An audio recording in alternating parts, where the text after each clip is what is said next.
Today's show is brought to you in part by Rapid River Knife Works, home of Michigan's largest custom knife factory showroom. Our UP road trip continues. We're in Sault Ste. Marie for some walleyes. We're gonna try bottom bouncing for walleyes down along the edge of the channel at the Soo Locks. We'll also take a look at how big freighters get resupplied.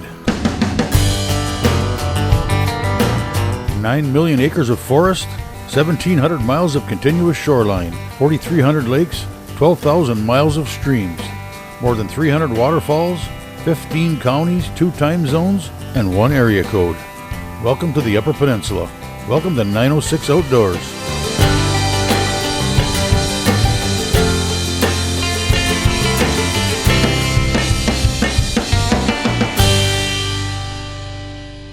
"906 Outdoors" is brought to you by Cooking Wild Seasonings. Make it fresh, make it yours. On the last episode, I was camping and fishing in the backwoods near Newberry. From there, I headed to the Soo to meet up with my wife and some friends for a couple days of fishing and carrying on. The morning after I arrived, the rain quit and we hit the water.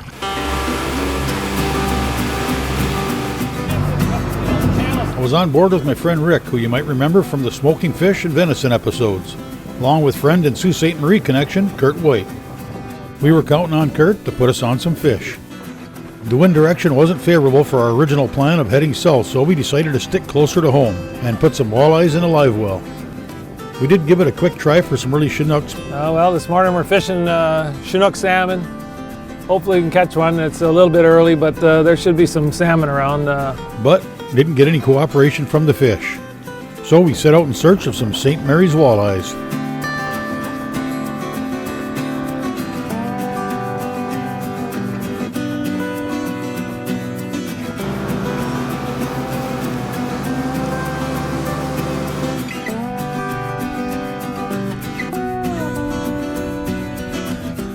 We give up on the salmon for a little while. Now we're going to try it for walleyes. We're at the foot of the rapids, just below the powerhouse at the Soo Locks.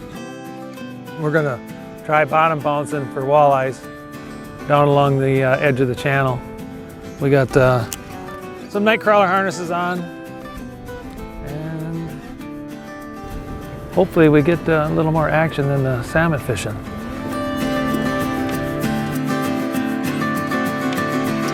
All right, Rick, reel up your rod and then the other rod next to you. Just put it in the holder. Didn't take long and Kurt had us on the walleyes.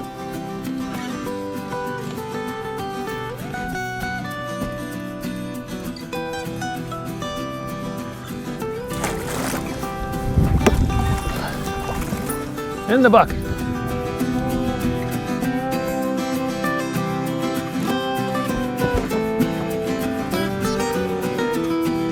Good eater, yeah.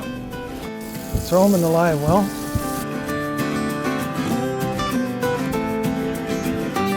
Walleye fishing. Figure out where they are, what they're biting on, and keep doing it until something changes.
The last place I was fishing I didn't see another boat of any size. Fishing near the locks is certainly the other end of the spectrum. Roughly 7,000 vessels a year pass through the locks, carrying 86 million tons of cargo, including 90% of the United States iron ore.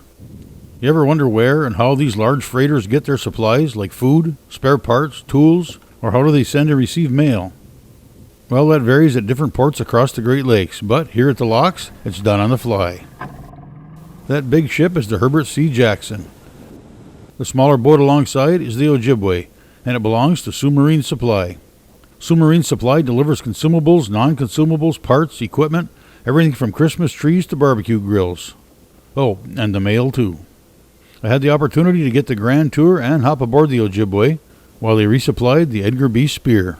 Butcher, he puts up all the meat orders, and this is where I keep all the frozen meats.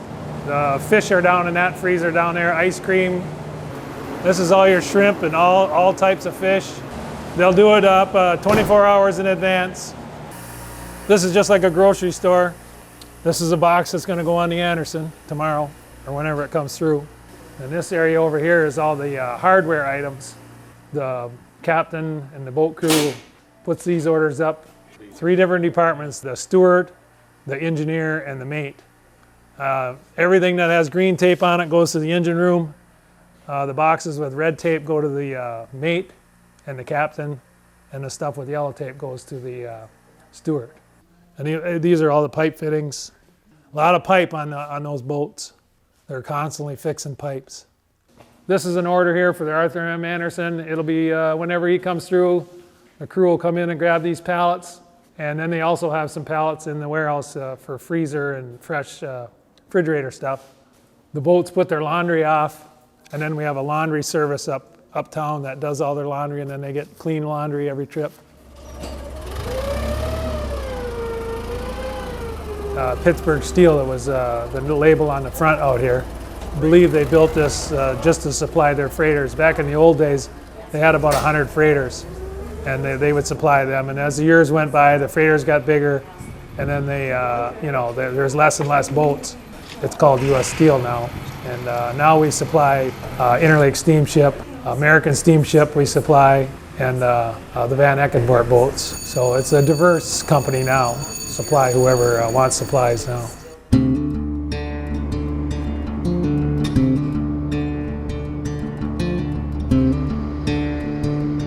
Everything to keep the freighters running. I mean, they go through a lot of paint. There's a heck of a lot of paint that has to be done on the freighters, and they get their food and all their oil and a lot of pipe supplies, everything they need to keep the freighters running. Yeah, they send in their orders, I don't know, a week ahead of time, and then our crew puts them up. The steward, the mate, the engineer, they all send their orders in several days in advance, and then when the freighter comes downbound and comes out of the lock, we take our boat out and with our crane and supply the freighters. Right now we just landed on the Edgar B. Spear, and he's gonna get the supplies up on the deck so the crew can unload it.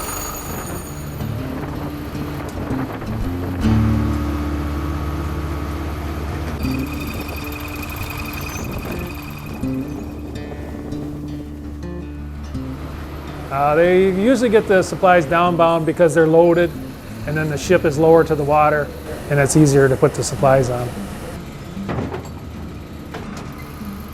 The supply boat Ojibwe was built in 1945, and it was specifically built to supply the freighters. The original supply boat went out to supply a boat, and for some reason took on water and it sunk, and I believe a couple of the crew members passed away on that accident.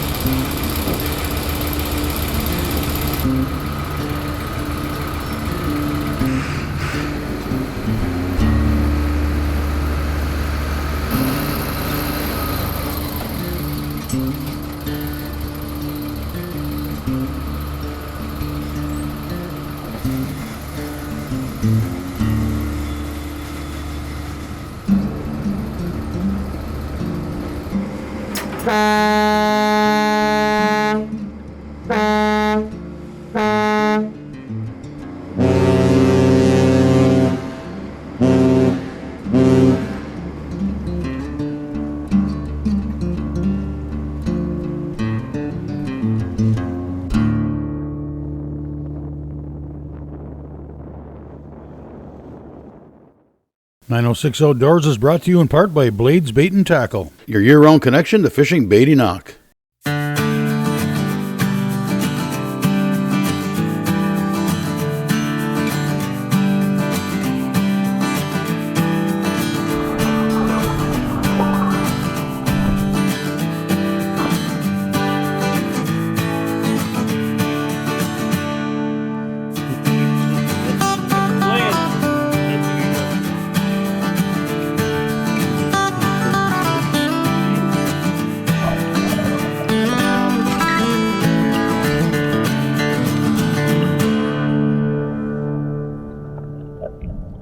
The St. Mary's River system holds a variety of fish both above and below the locks. Salmon, whitefish, pike, bass, perch, muskies, and, of course, walleyes.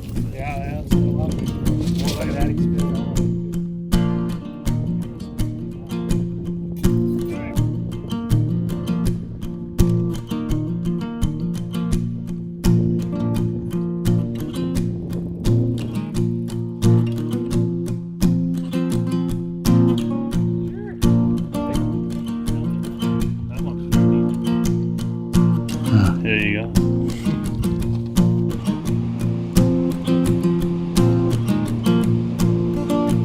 The St. Mary's River connects Lake Superior to Lake Huron.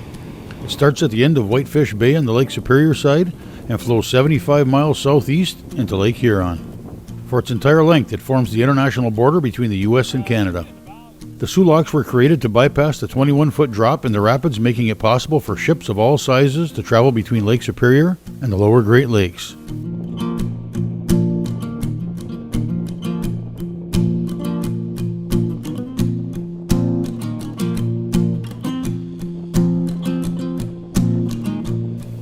The U.S. locks form part of a 1.6-mile canal formerly named the St. Mary's Falls Canal. The first lock opened in 1855. It was operated by the state of Michigan until transferred to the U.S. Army in 1881. Nowadays, the entire canal, including the locks, is owned and maintained by the United States Army Corps of Engineers, which provides free passage.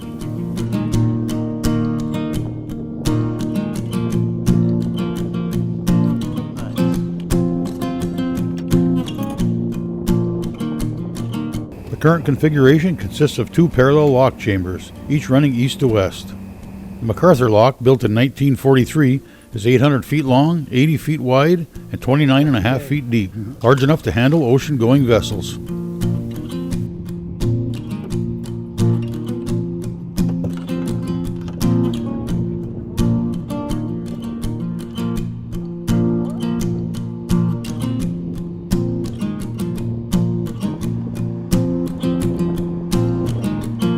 When completed in 1896, the pole lock was 800 feet long and 100 feet wide, and the largest in the world. The lock was rebuilt in 1968 to accommodate larger ships, after the St. Lawrence Seaway opened and made passage of such ships possible to the Great Lakes. It is now 1,200 feet long, 110 feet wide, and 32 feet deep. The pole is the only lock that can handle the large lake freighters used on the upper Great Lakes. Pretty fish. Another one was bigger though. Oh yeah, that other one that was fun. An average of 10,000 ships a year pass through the locks, despite being closed during the winter from January through March, when ice shuts down shipping on the Great Lakes. We certainly saw a good number of them during our day on the water.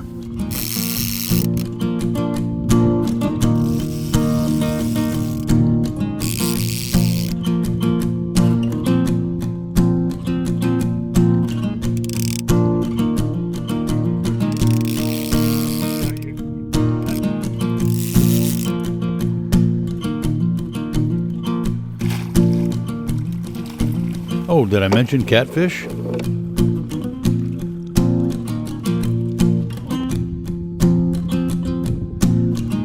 can feel them.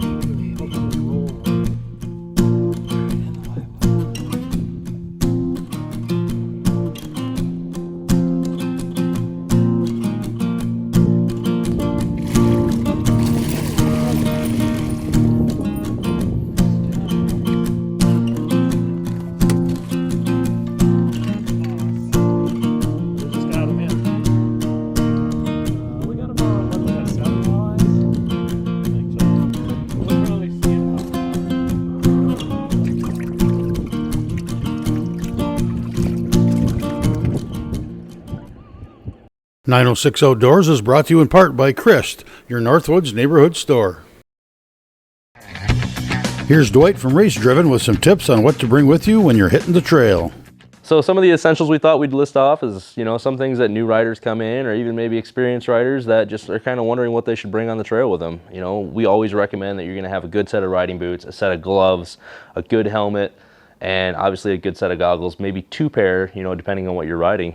A lot of the bikes that we have here, they're really aggressive. So we want people to be safe, and when they're on them, they're going to have a good time and just not go home at the end of the day sore. Cross country, if you're going to bring something along, have like a tool bag or something with you, some sort of backpack that you can have on you. You have a little peace of mind with you, even if you never use it, it's good to have. Motocross, we recommend maybe having a neck brace. Neck brace, saves neck injuries. You can also use the neck brace when you're running cross country. Maybe have a fuel can with you, so you got extra fuel. Oil change kit, 2-stroke oil if you have a 2-stroke, chain cleaner and lube, oil catch can, some shop towels in case you need to clean something off or you're working on something. Spare air filter, I can't stress that enough. The air filter is what helps the bike breathe. If you're not getting good air through the bike, it's not going to run good, and you're not going to have a good performancing day.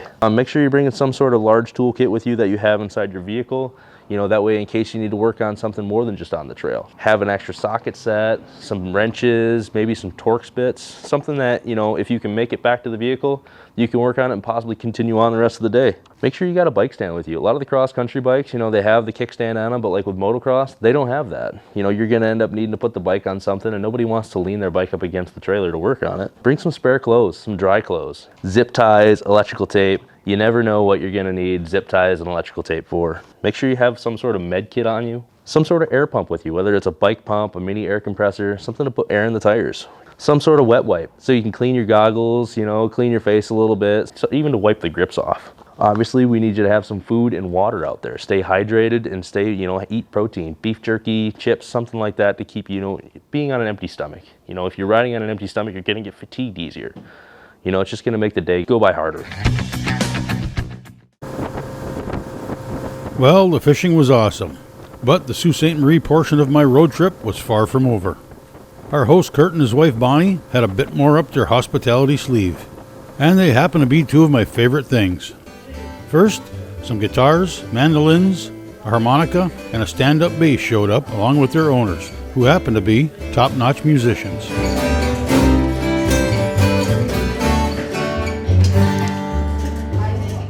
Oh, and the second thing? A fish fry.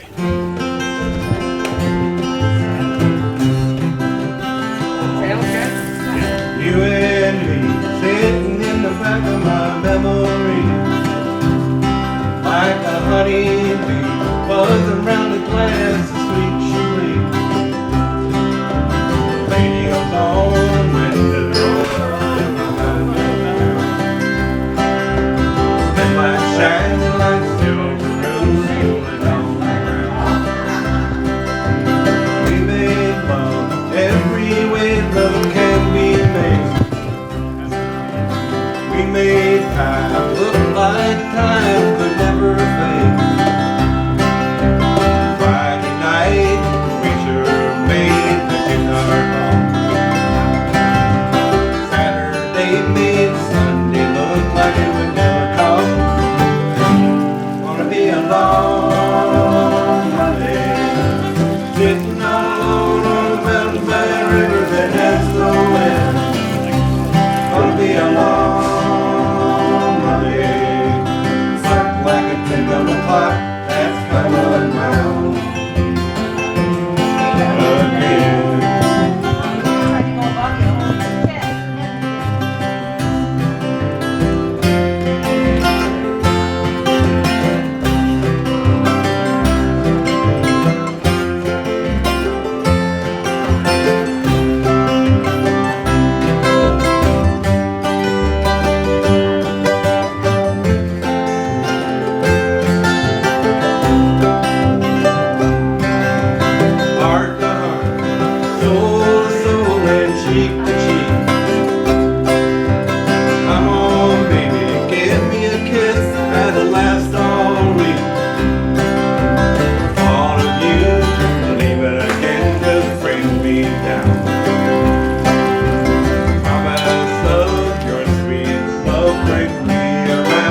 But until that morning, there ain't nothing or nobody what can harm you. Well, that's it for this week.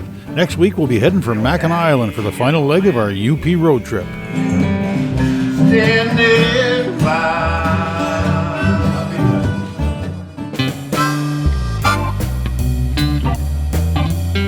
Feel free to join us on Facebook or visit us at 906outdoors.com. And while you're there, be sure to sign up to get on the 906 Outdoors email list. Make sure you sign up before our fall drawing coming up in October. Along with other great prizes, we'll be giving away a gorgeous handmade knife from Rapid River Knife Works in Rapid River, just for signing up.